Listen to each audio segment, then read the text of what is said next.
Semua orang pasti pernah minum aqua gelas. Coba perhatikan, sebagian besar dari kita pasti banyak menyisakan air di dalam gelas tersebut. Kelihatannya memang sepele, tetapi sesungguhnya kita sedang melakukan pemborosan dan melakukan hal-hal yang tidak bermanfaat. Bayangkan, jika semua sisa air minum tersebut kita kumpulkan, berapa banyak air yang terbuang sia-sia.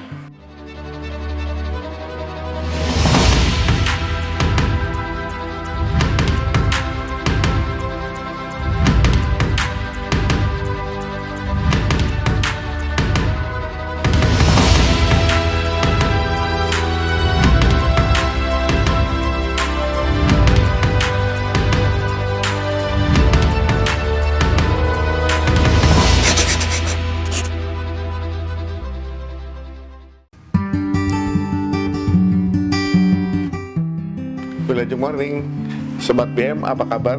Semoga dalam keadaan yang terbaik. Kita semua tentu saja pernah berkunjung atau bertamu, baik itu ke rumah sahabat, ke kantor dinas, ke rumah sakit, resepsi pernikahan, atau kegiatan lainnya. Di semua tempat yang pernah kita kunjungi itu, pasti kita pernah menemukan aqua gelas. Ya, air mineral dalam kemasan plastik dengan ukuran 240 ml. Aqua gelas tersebut sudah menjadi pengganti hidangan minum yang sangat praktis dibandingkan kita harus menyediakan dalam bentuk cangkir atau gelas kaca. Memang salah satu keuntungan menjadi produk pelopor adalah selain belum mempunyai saingan, juga mempunyai kesempatan yang besar untuk menguasai pasar. Tentu saja kita akan dibuat repot untuk mencuci cangkir dan gelas kaca dibandingkan dengan kita menyediakan aqua gelas. Kenapa kita menyebutnya aqua gelas? Padahal waktu itu bisa saja kita minum air mineral dengan merek yang lain, tetapi kita tetap saja menyebutnya dengan aqua. Seperti kita naik mobil, kita biasa menyebutnya dengan naik kijang. Atau kita misalnya membeli deterjen, itu biasa kita menyebut dengan Rinso. Atau kita memasak mie, biasa kita menyebut dengan Indomie. Ada juga misalnya Pilok, kemudian Ciki, Stabilo, dan lain sebagainya. Saking seringnya produk pelopor tersebut terdengar dan terucap dalam kehidupan sehari-hari, masyarakat sudah terbiasa untuk menyebut nama benar tersebut dengan merek yang mereka dengar.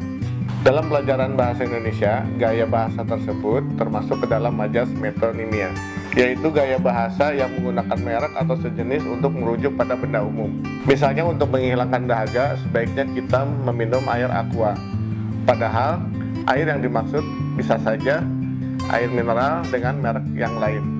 Tetapi menjadi pelopor itu tentu saja tidak mudah. Seperti perjuangan Pak Tirto Utomo dalam membangun bisnis air minum dalam kemasan yang banyak dihina dan diremehkan oleh orang. Bagaimana tidak? Ide ini seperti menjual pasir di padang pasir atau menjual es di kutub utara. Di Indonesia saat itu belum ada yang menjual air putih. Bahkan sumber air bersih masih berlimpah ruah ada di mana-mana.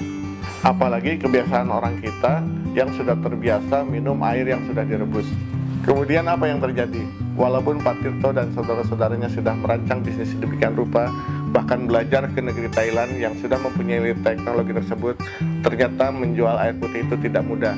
Air putih di Indonesia tidak laku, karena masyarakat Indonesia sudah terbiasa meminum air tanah yang sudah direbus.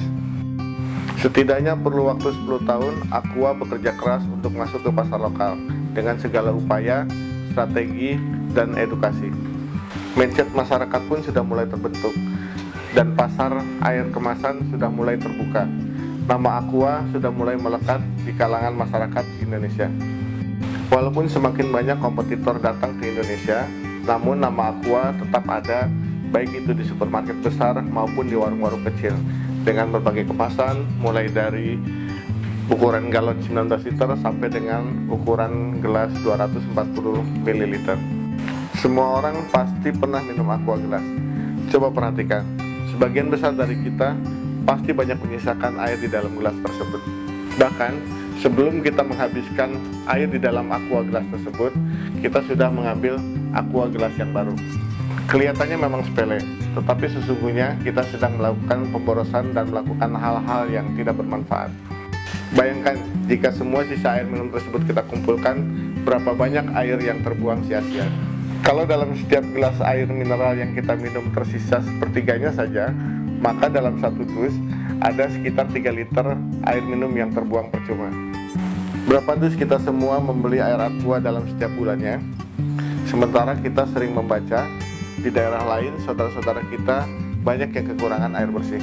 Misalnya di Ciamis, ada seorang ibu yang harus berjalan kaki sejauh 500 meter hanya untuk mendapatkan seember air bersih. Dan hal yang sama dilakukan oleh 315 kepala keluarga di kampungnya yang juga kekurangan air bersih. Banyak hal yang dapat kita lakukan sebagai bentuk solidaritas kepada saudara-saudara kita yang kekurangan air bersih. Yang pertama, mengambil air secukupnya dan menghabiskan aqua gelas. Yang kedua, apabila kita sedang berkunjung, kita tidak perlu berbasa-basi untuk minum apabila kita tidak haus.